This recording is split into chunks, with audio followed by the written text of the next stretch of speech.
Hello বন্ধুরা, কেমন আছেন? আশা করি আপনারা ভালো আছেন। আমি আবারও চলে এসেছি। আজ আমি আপনাদেরকে দেখাবো ব্রেসলেট কিভাবে তৈরি করতে হয়। তো সেটা চলুন আমরা দেখে নিই। প্রথমে ডিজাইনটাকে সেন্টার বরাবর আনলাম। আনার পর ডিজাইনের মধ্যে যেই ডিজাইনটাকে আমরা ড্র করব সেটাকে 20 mm টু 18 mm এর মধ্যে সেটাকে বানাবো। তাই আমি সেটাকে একটা স্কোয়ার বক্স নিয়ে নিলাম। তারপর সেটাকে স্টোন সাইজ দিয়ে মেপে 1.5 mm স্টোন সাইজ নিয়ে সেটাকে মুভ কমান্ড দিয়ে সরিয়ে ডিজাইন বরাবর এঁকে নিলাম। তারপর অফসেট মারলাম কত 1.9 mm। মারার পর রেডিয়েন্ট স্টোন কলেট নিয়ে চলে আসলাম। রেডিয়েন্ট স্টোন কলেটটা আমি আগের ভিডিওতে আপনাদেরকে দেখিয়ে দিয়েছি। শেপের ডিজাইনটাকে ডিজাইন বরাবর মাপ নিয়ে স্টোন অনুযায়ী ড্র করে নিলাম। তারপর মুভ কমান্ড দিয়ে সেটাকে সরিয়ে ডিজাইন বরাবর রেখে দিলাম। তারপর 1D স্কেল দিয়ে আমি সেটাকে ডিজাইনটার এন্ড টু এন্ড ধরে সরিয়ে ঠিকভাবে নিয়ে নিলাম। তারপর আমরা একটা মার্কি স্টোনের কলার ডিজাইন করলাম। কলারটাকে আমি ঠিক একইভাবে 1D স্কেল দিয়ে এন্ড টু এন্ড ধরে ডিজাইন বরাবর নিয়ে নিলাম। তারপর মার্কি স্টোন কলারটা আমরা যেভাবে রেডিয়েন্ট স্টোন কলার করেছিলাম ঠিক সেইভাবেই একই রকম ভাবে হবে।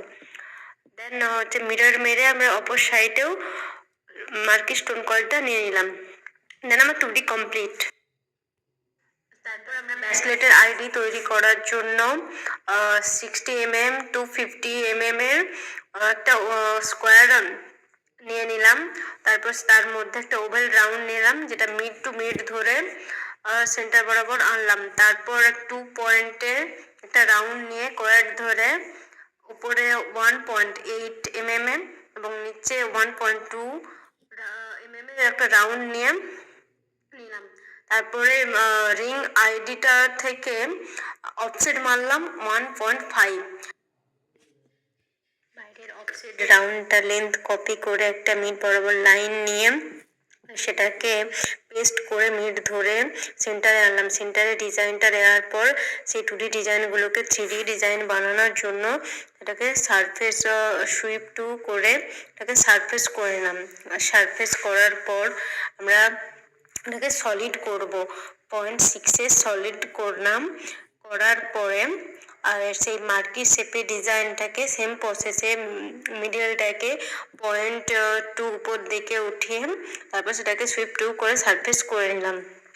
সারফেস করার পর আমরা সলিড করলাম 0.6 তারপরে আমরা পাশে যে যেগুলো স্যাং তৈরি করার জন্য আমরা থ্রু লাইন নিয়ে নিলাম।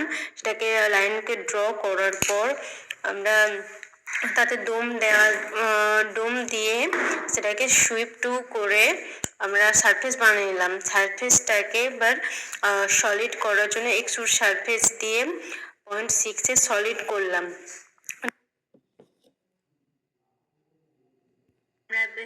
বিজিল করার জন্য এক্সট্রাক্ট সারফেস কমান্ড নিয়ে কপি করে আমি অল ডিজাইনের নিচেগুলো সিলেক্ট করে 20 mm উপরে তুলে দিলাম।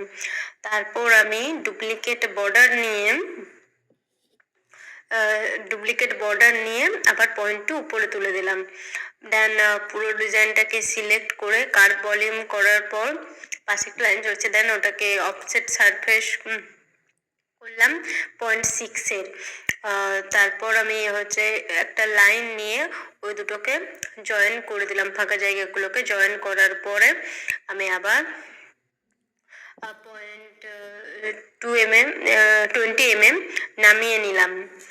তারপর আমি পুরো ডিজাইনটাকে সিলেক্ট করে ট্রিম কমান্ড দিয়ে বাদ বাকি এক্সট্রা যেগুলো ডিজাইন ছিল সেইগুলোকে আমি কেটে নিলাম। দেন অল ডিজাইনে কেটে নেওয়ার পর তারপরে সেইটাকে 20 mm করে নামিয়ে নিলাম। নামিয়ে নেওয়ার পর আবার ডিজাইন থেকে 0.2 উপরে তুলে দিয়ে সলিড করলাম 3 পয়েন্টের, একটু বেশি করলাম। তারপর আইডি দিয়ে কেটে নেব পরে। তারপর পুরো ডিজাইনটাকে সিলেক্ট করে ফ্লো অ্যালং কার্ভ করে সেটাকে আমরা রিং আইডির ওপরে তুলে দেবো। ওপরে চলে দেখুন কিভাবে চলে আসলো। তারপর আমরা পুরো ডিজাইনটাকে গ্রুপ করে রিং আইডি দিয়ে সলিড করে বুলেট ডিফেন্স কমান্ড দিয়ে আমরা কেটে নিলাম। দেখুন বন্ধুরা, ব্রেসলেটটা তৈরি হয়ে গেছে। দেখে আপনারা বলুন আপনাদের কেমন লেগেছে, এটা আমাকে কমেন্টে জানাবেন। And thank you watching my video.